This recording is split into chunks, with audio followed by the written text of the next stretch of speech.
नमस्कार, आप देख रहे हैं वीके न्यूज में अमित भोबिया।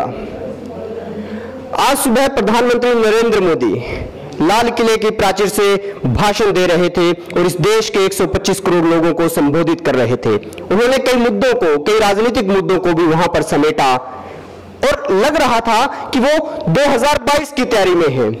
मैं 22 इसलिए बोल रहा हूं क्योंकि 2014 से लेकर 2018 तक यानी आज तक मैंने उनके जितने भाषण सुने, उन्होंने हमेशा 2022 को गिना है, 22 तक अपना लक्ष्य रखा। तो उनके भाषण का विश्लेषण करने के लिए आज मेरे साथ मेरे साथी पत्रकार अरुण जी हैं और प्रियांक जी हैं। हम इनसे जानेंगे कि प्रधानमंत्री के भाषण का क्या अभिप्राय था। अरुण जी। जी, सबसे पहले तो पूरे देश को स्वतंत्रता दिवस की हार्दिक शुभकामनाएं, आपको भी, वीके न्यूज को भी। देखिए, तैयारी पूरी थी, प्रधानमंत्री की तैयारी पूरी थी, लेकिन सच्चाई से दूरी थी। अब इसको इस चीज से समझें, जब 2014 में उन्होंने प्राचीर से भाषण दिया था तो 125 करोड़ लोगों की दोनों आंखें बिल्कुल उन पर निगाह बनाए बैठी थी कि हमारे प्रधानमंत्री आज कहने वाले क्या हैं। और आज फिर 125 करोड़ लोगों की निगाहें उन पर टिकी थी, इसलिए कि आज कुछ बदलने वाला है या पुनः वही 4 साल की बातें दोहराई जाने वाली हैं। हुआ वही जिसकी उम्मीद थी हमें। बात वही हुई डेवलपमेंट की, बात वही हुई महिलाओं की, बात वही हुई बच्चों की, बात वही हुई सेना की, देश की। लेकिन 2014 से 2018 तक जब हम एक कैलकुलेशन करते हैं, एक समीक्षा करते हैं, तो हम पाते हैं कि हम बहुत ज्यादा बदलाव नहीं कर पाए हैं। जिस स्तर पर हमने शुरू किया था, 2014 के भाषण को आप याद करिए तो आदरणीय प्रधानमंत्री जी ने कहा था कि 2019 2 अक्टूबर आते आते हम भारत को पूर्ण स्वच्छता का एक दर्जा दे पाएंगे, ये हमारी कोशिश होनी चाहिए। आज हम कितना सफल हुए हैं, हमारी दिल्ली कितनी सफल है, जहां देश के हुक्मरान बैठते हैं, जहां देश के नियम और कानून कायदे बनाने वाले बैठते हैं, हमारी दिल्ली कितनी स्वच्छ है, इससे आप अंदाजा पूरे देश का लगा सकते हैं। बाकी हम बात करते हैं महिलाओं की, क्या हमारे देश में महिला उत्पीड़न या अन्य कई तरह की जो परेशानियां हैं उनके साथ, क्या वो कम हो गई? देखिए, महिलाओं के विषय में उन्होंने कहा है कि जो महिलाओं को सेना में एक अच्छा रैंक देने के लिए, सेना में वो कार्यरत रहे, इसके लिए भी उन्होंने कई घोषणाएं की हैं। सेना में कार्यरत रहे, संसद भवन तक नहीं पहुंचे, इस चीज को आप समझिए। सेना में महिलाएं कार्यरत हों, घर में कार्यरत हों, ऑफिस में कार्यरत हों, लेकिन संसद तक नहीं पहुंचे। क्यों? ये कौन सी राजनीति है? ये कौन सा तरीका है? यदि आप महिलाओं को लेकर इतने ही सतर्क थे, महिला आरक्षण बिल को आपने क्यों नहीं पेश किया इस सत्र में? क्यों नहीं फिर आपने बात की महिला आरक्षण बिल पर? जबकि विपक्ष उन पर यह आरोप लगाता रहा, विपक्ष उनको यह याद दिलाता रहा, हम ये कहेंगे कि नहीं, आप महिला आरक्षण बिल है जिसे आप पेश करिए। तो आप तो इसलिए आए थे ना कि नहीं, आप देश की दशा और दिशा को बदलेंगे।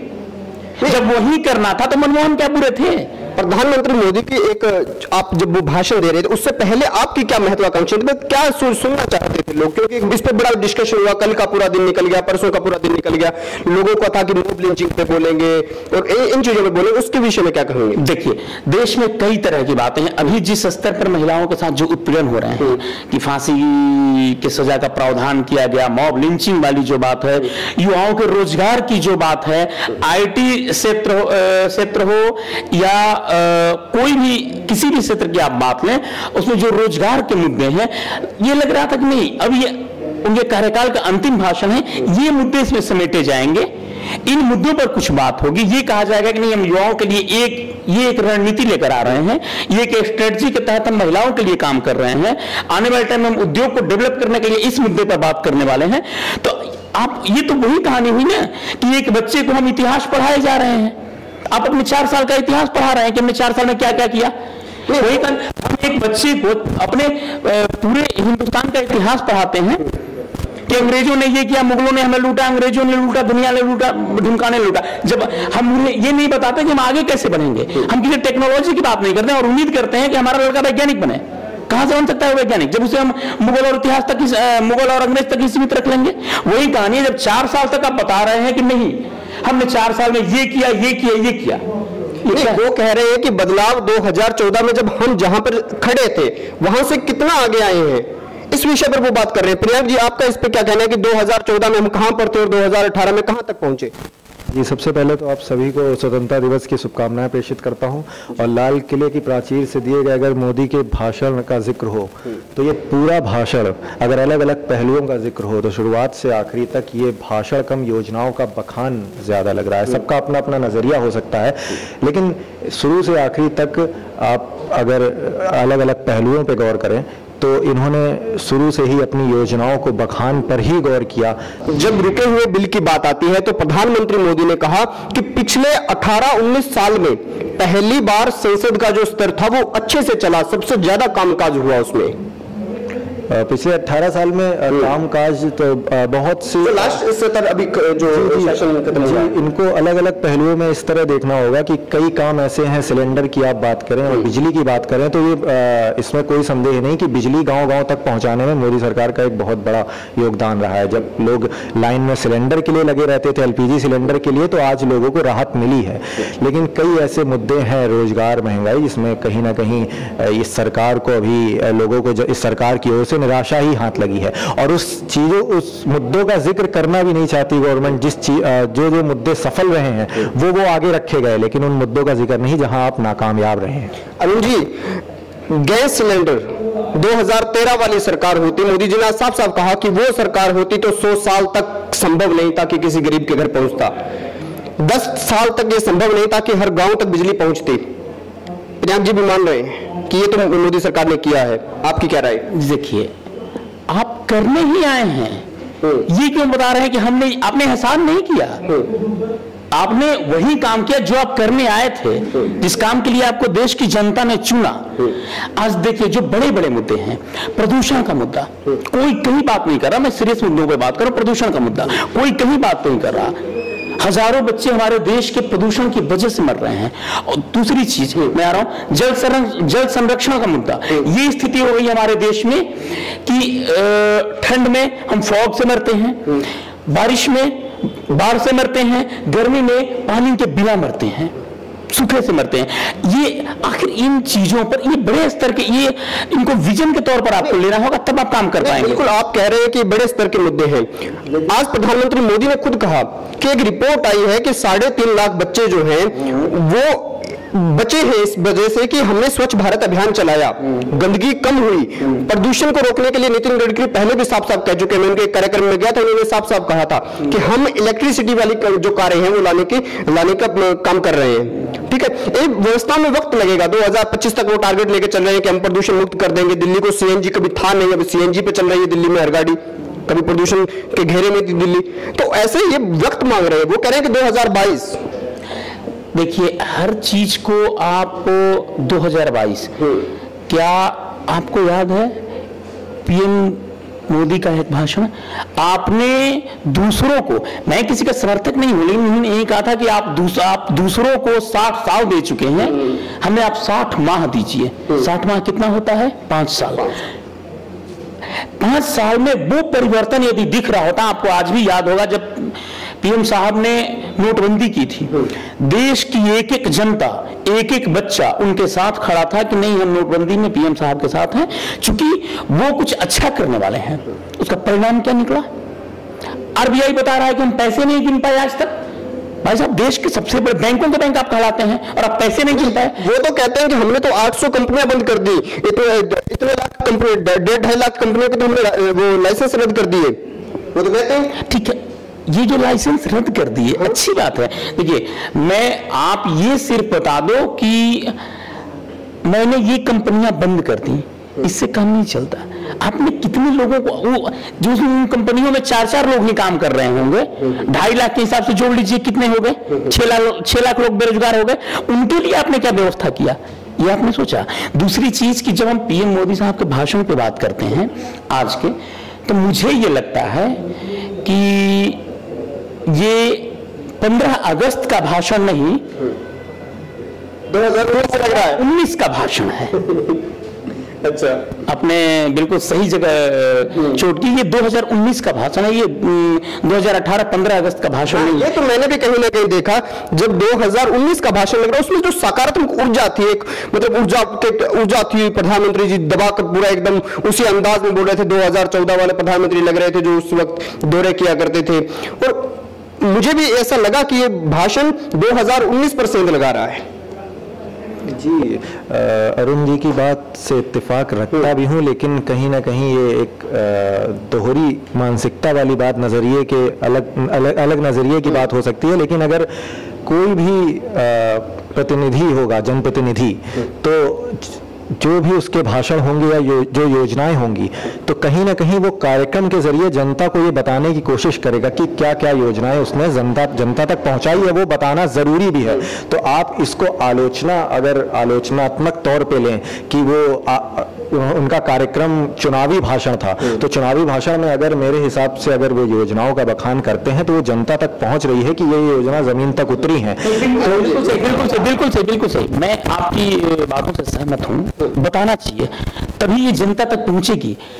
आप 2014 से 2018 तक इतनी रैलियां कर चुके हैं, एक ही बात को इतनी बार बता चुके हैं, make in India, digital India, Ujjwala योजना, तमाम योजनाएं हैं।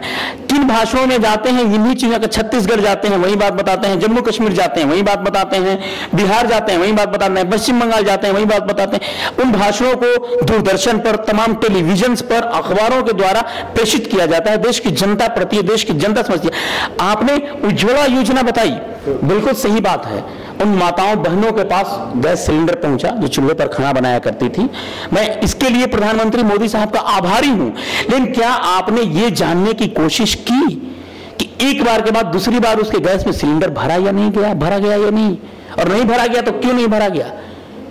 क्या एक बार, कफन नहीं है ये, गैस सिलेंडर है, कफन एक बार दिया जाता है। गैस सिलेंडर और भोजन रोज रोज की जरूरतें हैं। गैस सिलेंडर भरा गया नहीं गया? निश्चित तौर पे जिस तरह आपने गैस सिलेंडर योजनाओं की बात कही और आपने पहले जो मुद्दे का जिक्र किया कि बार बार उसी बात का जिक्र करें, तो मैं किसी का समर्थक नहीं हूं, लेकिन अगर जो भी प्रतिनिधि होगा, जब उसके विरोध करने वाले बार बार विरोध करने से बाज नहीं आएंगे, तो मजबूरन उसे अपनी योजनाओं को जमीन पर उतारने के लिए बार बार उसका उल्लेख करना पड़ेगा।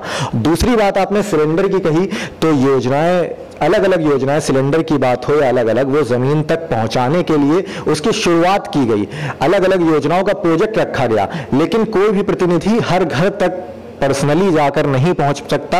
ये लोगों को इतना शिक्षा, इतनी जागरूकता होनी चाहिए कि कौन सी योजना जनहित में शुरू हुई है। और वहां तक अगर आप पिछली सरकारों से अगर आप तुलना करते हैं, तुलनात्मक अगर अध्ययन करें इन चीजों का, तो कई योजनाएं ऐसी हैं जो जमीन पर ज्यादा तेजी से उतरी हैं, अलग अलग योजनाएं। हाँ, हालांकि रोजगार मुद्दे में कहीं ना कहीं निराशा हाथ लगी है जनता के हाथों, लेकिन शिक्षा हो गई, बिजली हो गई, सड़क हो गई। सड़क का जिक्र जरूर करना चाहूंगा। सड़क गांव-गांव तक पहुंचाना, बिजली गांव-गांव तक पहुंची है।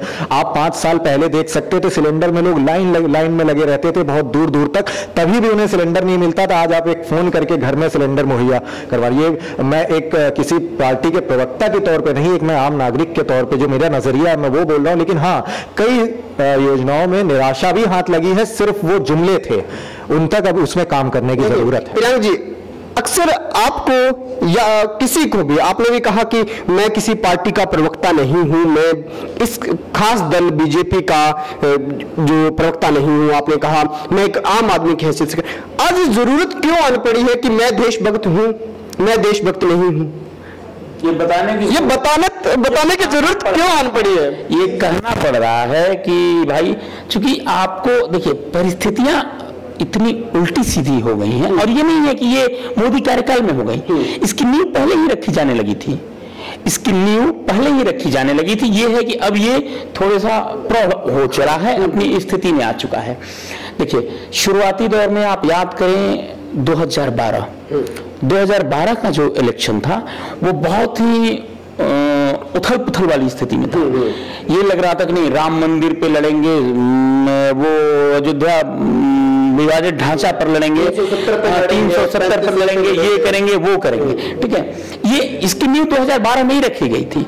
2014 में ये प्रौढ़ हुआ, इसके लिए ऐसा नहीं है कि दोषी बीजेपी को कह दें। यदि बीजेपी ने कहा कि हम हिंदू, तो कांग्रेस कहां बोली कि नहीं हम पूरे देश की बात करते हैं? वो भी तो बोल रही है कि हम नहीं, उनको तो विशेष, अब तो वो ज्यादा करने लगे। उनको तो एंटनी कमेटी के आने के बाद एंटनी कमेटी की रिपोर्ट आई, उसमें साफ साफ लिखा भी आपने हिंदू वोट को एक साइड कर दिया। यही कारण रहा कि कहीं ना कहीं आपकी हार हुई। ठीक है, एक चीज और देखिए, जब आप बात करते हैं पूरे देश की ना, मैं ये नहीं कह रहा कि हमारे प्रधानमंत्री काम नहीं कर रहे या हमारा देश का सिस्टम काम नहीं कर रहा, काम कर रहा है।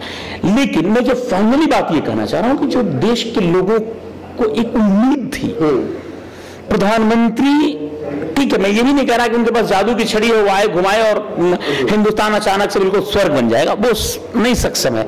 जो प्रैक्टिकल संभव उसी की बात करें, लेकिन जो प्रैक्टिकली दो चार चीजें थी, जो प्रैक्टिकल दो चार मुद्दों पे बात हो सकती थी, जैसे यदि आपने कहा कि संसद को दागियों से खाली कराना होगा, कराना चाहिए। आप खुद देख लीजिए आपके कितने सांसद दागी हैं जो संसद भवन में बैठे हैं।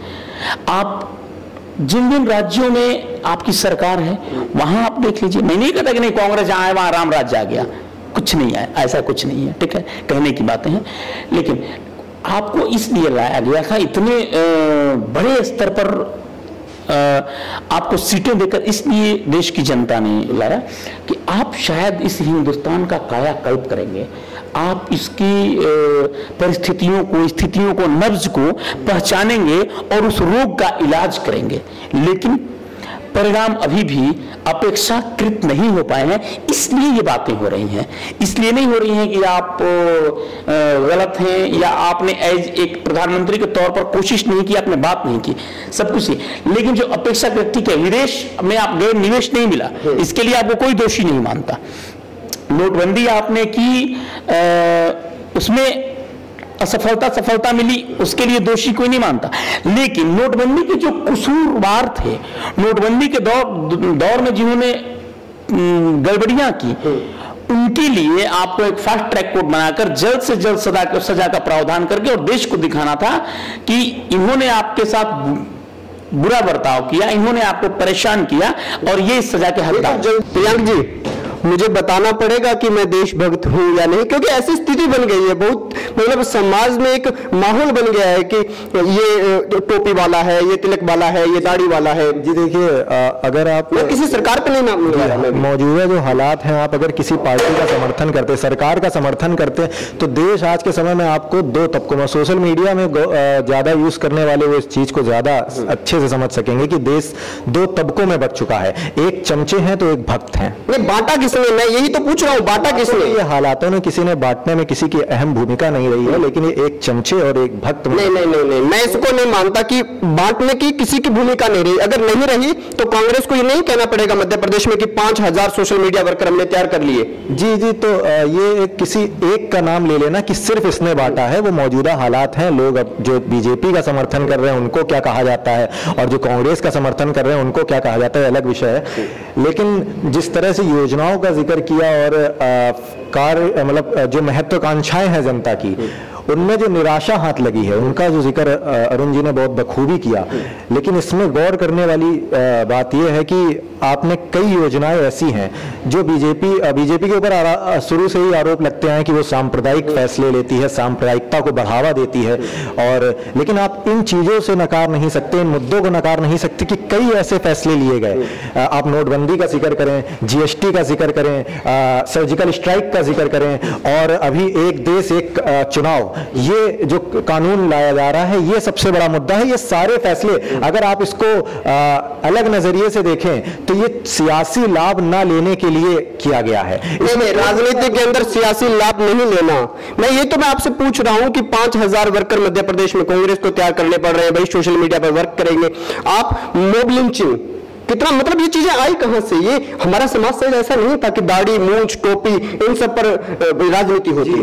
5000 वर्कर का जो आपने जिक्र किया, अरुण जी ने कहा कि योजनाओं का बार बार बखान करने की जरूरत क्या है, जब विरोधी बार बार आपका विरोध करने से बाज नहीं आ रहे हैं, आईटी सेल बनाई जा रही, 5000 वर्कर्स आपके लिए तैयार हो रहे हैं, तो ऐसी परिस्थिति में आपको बार बार योजनाओं का बखान सिर्फ इसलिए करना जरूरी हो जाता है क्योंकि आपको उन योजनाओं को जनता तक पहुंचाना, क्योंकि योजना आपने कुछ और शुरू की, आपको पेश कुछ और की जाती जाती है विरोधियों द्वारा कि वो जमीन तक नहीं होगी। तो इस तरह के चाहे वो आज का भाषण हो या अलग अलग भाषण हो, उसमें इन चीजों का जिक्र करना इसलिए जरूरी हो जाता है क्योंकि आपको ये बताना जरूरी है कि हमारी योजनाएं कहां तक पहुंच सकी हैं।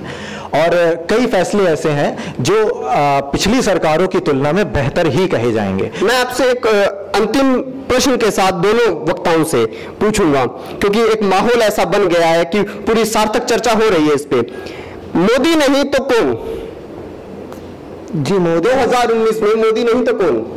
जी, मोदी नहीं तो कौन, ये सवाल थोड़ा नजरिए की बात है। सबका अपना समर्थन और नजरिया होता है, लेकिन तमाम ऐसे चेहरे हैं। अगर मोदी नहीं है तो ऐसा नहीं है कि राजनीति चलती है। जिस हिसाब से आपने कहा कि योजनाएं बन रही हैं और ऐसे राजनीतिक लाभ नहीं लिया जा रहा, तो हमें तो ऐसा ही नेता चाहिए जो राजनीतिक लाभ नहीं लेता हो। तो आपके हिसाब से कौन? जी, बीजेपी की अगर बात की जाए तो सुषमा स्वराज, अरुण जेटली, तमाम ऐसे नेता। मैं तो राहुल गांधी और मोदी साफ साफ बोल रहा हूँ, राहुल गांधी या मोदी। जी नहीं, तो फिलहाल आने वाले टाइम में अगर कांग्रेस की कार्यशैली की और मौजूदा स्थिति की बात की जाए तो मोदी का भी जो स्तर है, वो कद है, वो उनसे काफी बड़ा नजर आता है। अरुण जी, मोदी नहीं तो कौन? आप याद करिए इंदिरा गांधी के दौर को, जब कहा गया कि India is Indira, Indira is India. Indira Gandhi स्वर्गीय हो गई, हम उन्हें नमन करते हैं आज स्वतंत्रता दिवस के अवसर पर। लेकिन क्या भारत का विकास रुक गया? क्या हिंदुस्तान रुक गया? उसके बाद ये, वही मैं उसी सवाल का जवाब दे रहा हूं एक सवाल से। मोदी नहीं तो कौन? इस देश में योग्य लोगों की कमी नहीं है। ये आप कहें कि मोदी नहीं तो कौन, विकल्प हर जगह मौजूद होता है। जब पीने का पानी नहीं मिलता वहां भी लोग विकल्प ढूंढ लेते हैं। तो विकल्प में राहुल गांधी मिल रहे हैं, विकल्प में राहुल गांधी मिल रहे हैं जी। ये बिल्कुल गलत और मिथ्याजनक बातें हैं कि राहुल गांधी मिल रहे हैं। कहां से राहुल गांधी मिल रहे हैं? और क्या देश के सारे नेता खत्म हो गए? देखिए, एक इंदिरा जी की जब आपने बात की, मैं आपको बताऊं कि उनका उदाहरण देकर मैं यहां पे नहीं समझना चाहूंगा, क्योंकि इंदिरा जी के बाद क्या हुआ? मोरारजी देसाई, चौधरी चरण सिंह, फिर क्या हुआ? दोबारा इंदिरा जी स्वीकार किया जनता ने कहा कि भाई जो आए वो हमें नहीं चाहिए, हमें इंदिरा जी चाहिए। तो ऐसा स्तर पे आप देखते हैं तो राजनीति है, उठापटक चलती है, बातें होती हैं, ठीक है। लेकिन ये जो आपने कहा कि मोदी नहीं तो कौन, राहुल गांधी, ठीक है। तो ऐसा नहीं है कि इस देश को मोदी चलाते हैं, इस देश को राहुल गांधी चलाते हैं, इस देश को या इसका संविधान चलाता है, इस देश को यहाँ का सिस्टम चलाता है, ठीक है। राहुल गांधी की जगह किसी और को, कोई उम्मीद नहीं करता था कि इंदिरा की जगह मोरारजी देसाई बैठेंगे तो देश चला लेंगे, लेकिन चला। उस वक्त भी देश चला। जब पूरे देश में आपात स्थिति हुई उस वक्त भी देश चला। कश्मीर में आज मुख्यमंत्री नहीं है, अब भी कश्मीर चल रहा है, कश्मीर बंद नहीं हो गया, ठीक है। तो ये आप ये कहकर स्थिर नहीं हो सकते हैं कि मोदी नहीं तो कौन। ये तो वही जुमला हो गया, कांग्रेस देश चलाना कांग्रेस के ही वश की है, कांग्रेस ही देश चला सकती है। एक तराजू पर एक पलड़े में राहुल गांधी हैं, एक पर मोदी हैं जी। उस वक्त बताइए। निसंदेह मोदी का लंबा करियर है, राजनीतिक करियर है। मोदी भी इतने सालों तक मुख्यमंत्री रहे हैं, आज प्रधानमंत्री का 5 साल का कार्यकाल उन्होंने पूरा किया, ठीक है। तो सीधी, लेकिन ये आप मानते हो कि राहुल जी अभी योग्य नहीं है, अभी उनके पास एक्सपीरियंस की कमी है? मोदी के कद के सामने अभी राहुल छोटे हैं, लेकिन उसी कांग्रेस में कई ऐसे नेता हैं, उसी अन्य पार्टियों की आप बात कर लें, सीपीएम हो गई, सीपीआई हो गई, जो राष्ट्रीय पार्टी है, मैं नहीं बात करूं, उनके सामने मोदी का कद छोटा पड़ जाता है। पार्टियां तो बहुत है। उस वक्त भी कहा जाता था कि इंदिरा गांधी के बाद कौन, तो प्रवीण का नाम आया, प्रणब मुखर्जी का नाम आया, पर नहीं, राजीव गांधी। मैं वही बात कर रहा हूं कि किसी के बिना देश नहीं रुकता, समय नहीं रुकता, समय अपने हिसाब से चलता है, सिस्टम अपने हिसाब से चलता है। उस जगह पर ऐसा नहीं है, योग्यता की कमी किसी में नहीं है। और यही तो हमारे लोकतंत्र की सबसे बड़ी खूबी है कि यहाँ कोई व्यक्ति नहीं देश को चलाता है, यहाँ एक सिस्टम चलाता है। उस सिस्टम में सारे लोग ढले हुए हैं, उस सिस्टम में सारे लोग ढलते चले जाते हैं, काम होते रहता है, ठीक है। तो क्या है ना कि ये विकल्प के तौर पर देना, तो वही कहानी है कि कांग्रेस ही देश को चलाना चाहती है, ऐसा चलाना जानती है, ऐसा नहीं है। कांग्रेस नहीं है तो भी देश चल रहा है, मोदी नहीं होंगे उस दिन भी देश चलेगा। बिल्कुल, हमारे यहाँ पर लोकतंत्र है और लोकतंत्र में हम जी रहे हैं। लोकतंत्र लोगों का तंत्र, लोग जिसको चुनकर उस गद्दी पर भेजेंगे वो ही आने वाले 15 अगस्त को लाल किले की प्राचीर से अपना भाषण देगा और इस देश को संबोधन करेगा। देखते रहिए वीके न्यूज। शुक्रिया।